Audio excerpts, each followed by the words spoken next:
my mother receiving a phone call from whomever Elvis had employed to call people, whatever, and saying that he wanted the suites back to do his comeback show in Vegas. There is a room in Los Angeles that most people will never know exists.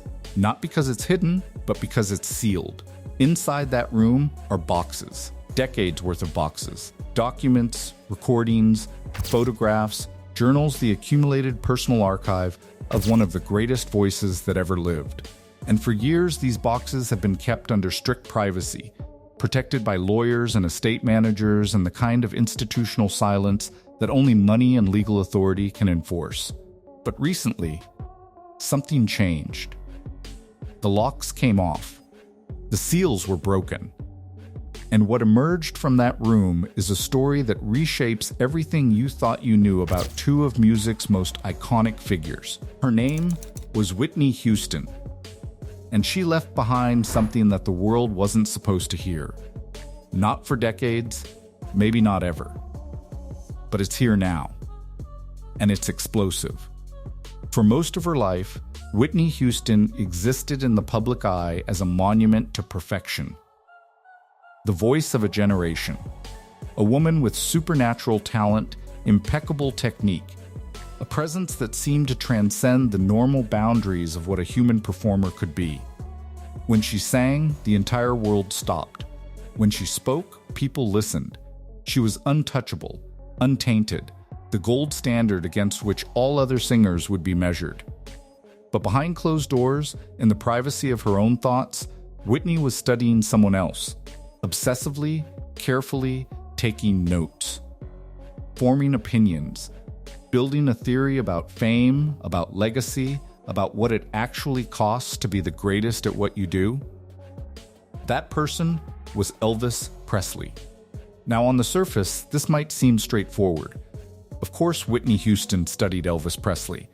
Every serious musician studies the legends who came before them. That's basic artistry. That's scholarship. That's how excellence gets built, by standing on the shoulders of giants and learning from their example. But what we're talking about here goes much deeper than that. Whitney didn't just admire Elvis. She didn't just respect his artistry or acknowledge his influence on the trajectory of American music. She analyzed him. She dissected his life. She formed conclusions about his choices, his weaknesses, his pressures, and his humanity. And in doing so, she created a private archive of observations that are frankly unlike anything that's been made public before. The material we're discussing comes from multiple sources within Whitney's estate. Recorded interviews where she spoke candidly about her perspectives on Elvis's career arc. Journal entries dating back to the 1980s where she documented her thoughts about his performances, his personal struggles, and the mechanics of how fame had shaped him. Conversations with close friends and collaborators where she theorized about what she believed had actually killed him, and I don't mean the official cause of death. I mean the deeper, more complicated truth about what happens when someone becomes larger than life and can't find a way to become small again. These materials paint a picture of Whitney as something she's rarely been portrayed as: a student of tragedy. A woman who watched what happened to Elvis with full awareness of what it meant, and who spent her entire career trying to understand the lessons embedded in his decline.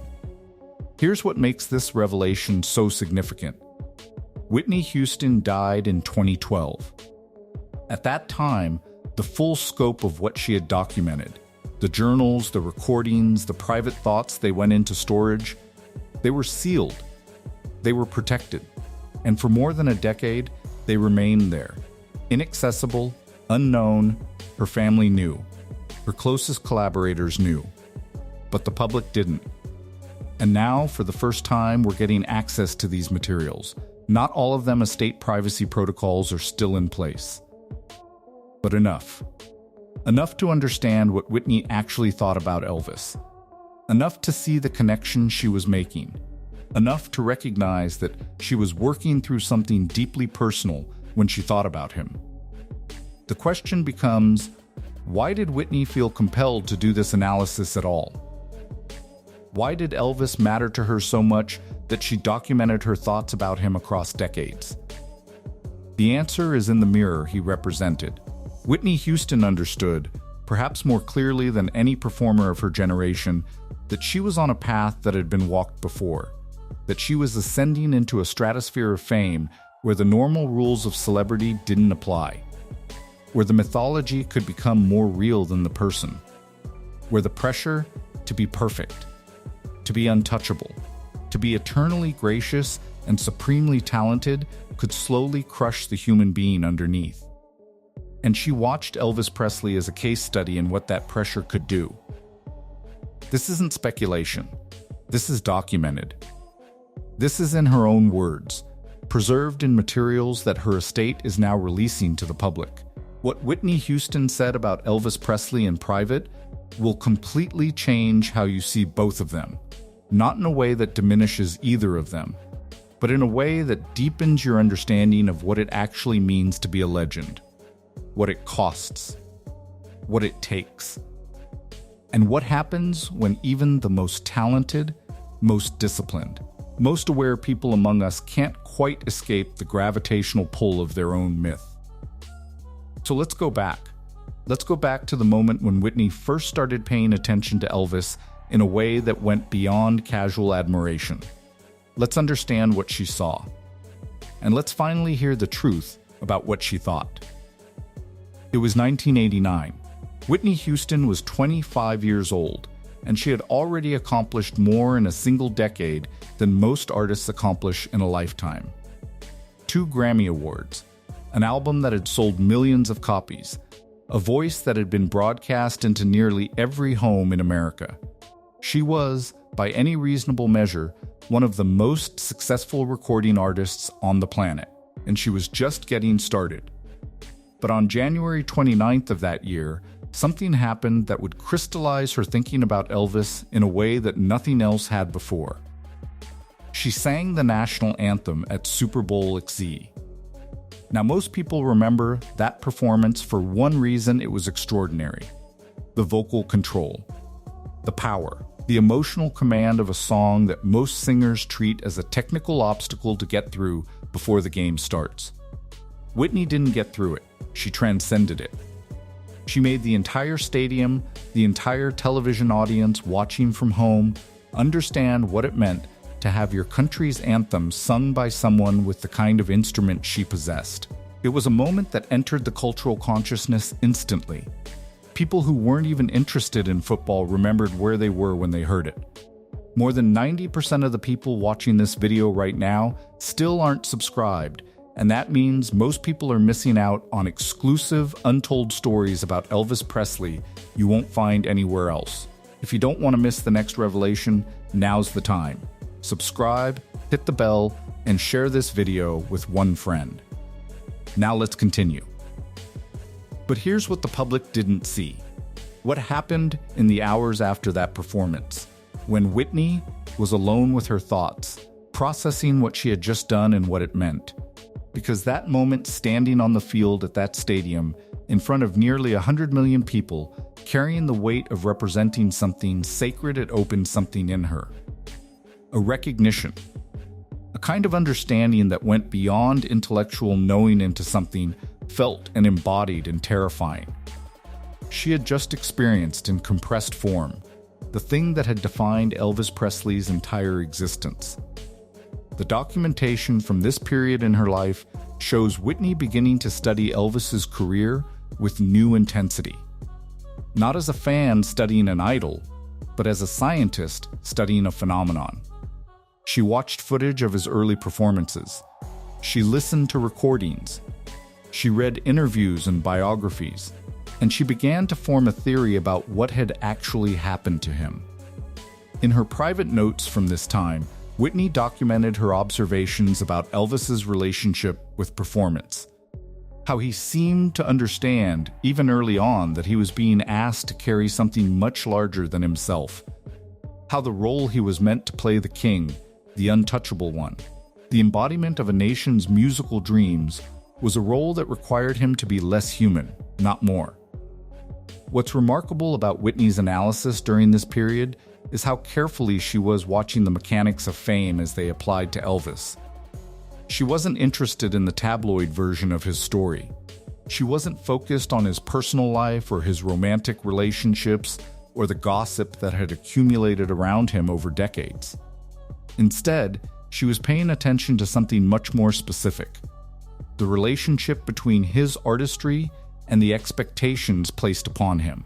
She was trying to understand how a person could have such extraordinary gifts and such extraordinary responsibilities simultaneously, and what happened when those two things came into conflict. The journals from this era show Whitney beginning to draw parallels to her own situation. Not with arrogance, not with the assumption that she would face the exact same challenges, but with a kind of realistic clarity about the trajectory she was on. She had resources that Elvis hadn't had. She had family support. She had spiritual grounding through her faith. She had mentors who could guide her. And yet she was also aware that none of those things had prevented what had happened to him. Talent alone wasn't a shield. Success alone wasn't a protection. And the higher you climbed, the more carefully you had to watch your own footsteps. What emerges from these documents is a portrait of Whitney Houston as someone fundamentally transformed by the recognition that she and Elvis were walking similar paths. Not identical paths. The music industry of 1989 was different from the music industry of 1954. The technology was different. The cultural moment was different. The pressures were different. But the fundamental architecture of the thing was the same. You become the voice of your generation. You represent something that transcends music. You are no longer allowed to simply be a person who sings. You become a symbol, an icon, a reflection of something larger than yourself. And once you become that, Whitney understood, you can never go back. The recordings that have been released from this period show Whitney articulating her thoughts with surprising clarity. She talks about watching Elvis's performances from the 1960s and 1970s and seeing a man who seemed to be disappearing inside his own legend. Not physically, though that happened too, but spiritually. Artistically, there's a recognition in her voice, a sadness, as she describes watching footage of Elvis in concert and seeing someone who seemed trapped. Someone performing not because the music moved him, but because the role required him to perform. Someone who had become a prisoner of his own mythology. What Whitney was beginning to understand, and what her private documentation makes clear, is that she was terrified of becoming that person. Not in an abstract way, in a very specific, very real way. She had just stood on the field at Super Bowl XCE and felt the weight of a nation's attention. She had sung a national anthem and understood, in that moment, what it meant to be asked to represent something sacred. And she recognized with absolute clarity that if she wasn't careful, if she didn't understand the lessons embedded in Elvis's story, she could find herself in that same prison. That recognition would haunt her for the rest of her life. In a recorded conversation from 1991, preserved in Whitney's personal archive, she sits down with a close friend and collaborator and speaks, for the first time on tape, about what she actually believed had killed Elvis Presley. Not the official medical explanation, not the surface-level narrative that the public had been fed, but her theory about what had actually taken his life. And what she says in that conversation is both devastating and prophetic in ways that most people won't understand until much later. She says this: Elvis didn't die from drugs or his weight or any of those things people talk about. He died because he forgot how to be a person. He became the king so completely that there was nothing left of just Elvis. And when you lose yourself like that, your body knows, your spirit knows, and it will find a way out. The specificity of that observation is striking. Whitney isn't theorizing about Elvis's medical history or his personal choices. She's making a diagnosis about something psychological, something spiritual, something that goes to the core of what happens when a human being is asked to transcend their humanity and become a symbol instead. In her private notes from around this same period, she expands on this theory. She documents her belief that Elvis had surrounded himself with people handlers, yes men, enablers who had a vested interest in keeping him as the king rather than allowing him to evolve as an artist or reclaim any part of his private self. What's crucial to understand is that Whitney wasn't being cruel or dismissive when she formed these opinions. The documentation shows something else entirely. It shows compassion. It shows a deep understanding of the impossible position Elvis had been placed in. She recognized that he hadn't chosen, at least not consciously, to become a prisoner of his own mythology. The system had done that to him. The industry had done that to him. The public's insatiable hunger for the king had done that to him. And once the machinery was in motion, once the expectations had solidified, there was no graceful way out.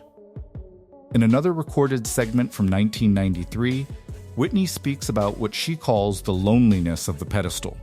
She's reflecting on Elvis's later years, on performances where he seemed to be going through the motions, on a man who had become so disconnected from the act of creation that performing had become something he endured rather than something he loved. She documents her observation that Elvis had essentially been erased by Elvis the icon. The person had been consumed by the legend. And she notes with striking clarity that she understood this because she could feel it happening to her. More than 90% of the people watching this video right now still aren't subscribed, and that means most people are missing out on exclusive, untold stories about Elvis Presley you won't find anywhere else. If you don't want to miss the next revelation, now's the time. Subscribe, hit the bell, and share this video with one friend. Now let's continue. What makes these revelations so significant is the specificity of Whitney's critique. She wasn't vaguely concerned about fame being corrupting. She was paying attention to the actual mechanisms of how that corruption happened. She documented her belief that Elvis's biggest mistake wasn't a moral failing or a character flaw. It was his inability to say no, his inability to set boundaries, his inability to remove himself from the machinery that was consuming him. And she recognized, with brutal honesty, that she was vulnerable to making the exact same mistake. In her journals from the mid-1990s, Whitney begins to document concrete decisions she's making specifically in response to what she learned from studying Elvis's life. She writes about setting limits on her touring schedule. She writes about the importance of protecting her marriage and her family relationships. She writes about creating spaces in her life where she could simply be Whitney, not the voice, not the legend, just a person. She documents her awareness that this would be harder than it sounded, that the system would resist, that there would be pressure to keep performing, keep delivering, keep maintaining the myth. But she also documents her determination to not become a prisoner the way Elvis had. The recordings from this period show Whitney articulating something that very few celebrities ever seem to grasp: the understanding that protecting your humanity is actually more important than protecting your legend. That being a good artist might require sometimes being a less perfect public figure. That saying no to opportunities, even good opportunities, might be the only way to preserve your soul. These weren't abstract philosophical positions for her. They were survival strategies. She was watching what had happened to Elvis, she was understanding the mechanisms of how it had happened, and she was actively trying to chart a different course. One of the most poignant passages in her documentation comes from a conversation in 1996 where Whitney reflects on Elvis's final performances. She talks about watching footage of him in Las Vegas, performing night after night in a gilded cage, and she recognizes something in his eyes that she's terrified of seeing in her own reflection. A kind of resignation, a surrendering to the machine, an acceptance that this was simply what it meant to be him now, and there was no way out. She notes that Elvis had stopped trying to escape the trap sometime in the 70s. He had accepted it. He had settled into it. And that acceptance, she believes, was the moment he truly began to die. What emerges from all of this documentation is a portrait of Whitney Houston as someone who understood Elvis Presley not as a distant historical figure or a legendary artist from another era, but as a cautionary tale. A mirror in which she could see her own potential future if she made certain choices or failed to make other ones. She was studying him the way a sailor studies a shipwreck, not out of judgment, but out of desperate need to understand where the rocks are so you don't run aground yourself. This is the moment everything clicks into place. When there is a particular kind of tragedy that unfolds when someone with clear eyes about a problem finds themselves unable to escape that same problem. It's not the tragedy of ignorance. It's not the tragedy of someone who didn't know better. It's the tragedy of someone who understood exactly what was happening, who documented that understanding, who made conscious choices to protect themselves, and who discovered that understanding and intention aren't always enough to change the trajectory of a life. This is where Whitney Houston's private reflections on Elvis Presley become something much darker than analysis. They become prophecy. The documentation from the late 1990s and early 2000s shows Whitney becoming increasingly aware that despite her best efforts, despite her consciousness about the dangers, despite her explicit intention to chart a different course than Elvis had, certain patterns were repeating anyway. The machinery of fame, it turned out, was more powerful than individual will. The expectations placed on her were more relentless than she had anticipated. The pressure to keep performing, keep delivering, keep being perfect and untouchable and eternal, it didn't diminish because she had decided it should. It only grew. In her journals from this period, Whitney documents a kind of resignation that mirrors what she had observed in Elvis. Not the same resignation, she never surrendered completely the way she believed he had, but a recognition that some battles couldn't be won simply through awareness and intention. That knowing the trap existed didn't automatically spring you free from it. That understanding the mechanisms of your own potential destruction didn't necessarily prevent that destruction from occurring.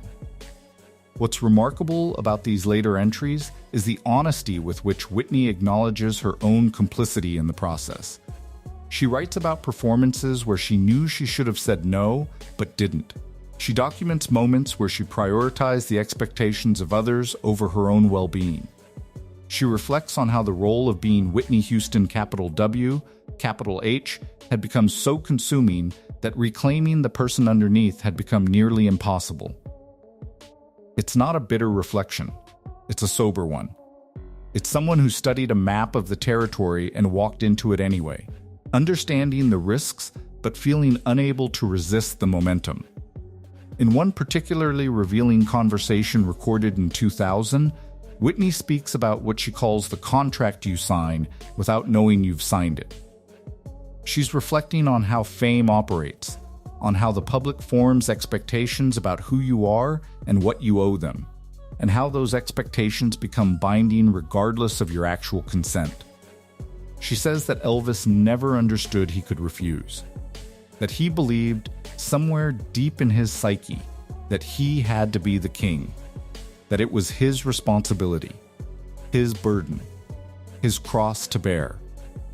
And she recognizes with chilling clarity that she understands that feeling, that she's felt it, that she's made choices based on that same belief system. What emerges from Whitney's documentation is not a simple narrative of a woman who learned from another's mistakes and successfully avoided them. It's something much more complex and much more human.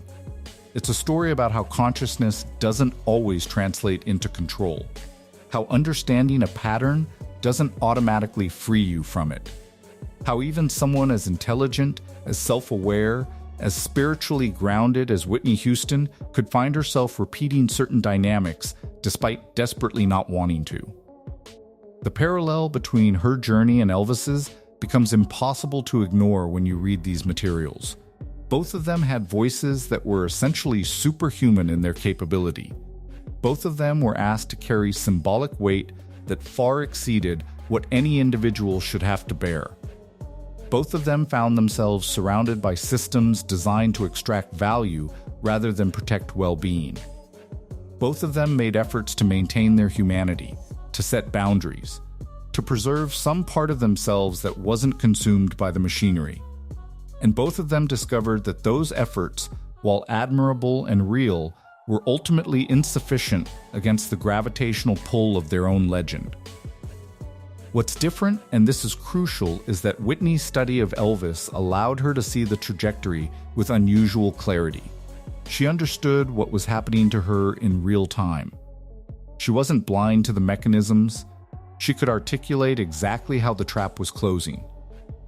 And yet she also seemed to understand something that Elvis perhaps never did, that sometimes you can be conscious of your own decline and still be unable to stop it.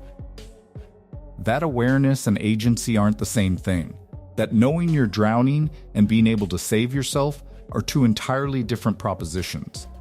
In the final recordings from Whitney's archive, from conversations in the years just before her death, there's a quality of hard-won wisdom. She speaks about Elvis with a tenderness that hadn't been present in her earlier, more analytical observations. She seems to have moved beyond judgment into something closer to recognition. An understanding that they were both caught in something larger than themselves. That the tragedy wasn't that Elvis was weak or that she was weak. The tragedy was that the system, the industry, the public hunger, the machinery of celebrity was designed in such a way that even the strongest, most aware, most intentional people could be consumed by it. What Whitney's private documentation ultimately reveals is something that most people never get to articulate: the inside story of what it actually costs to be a legend.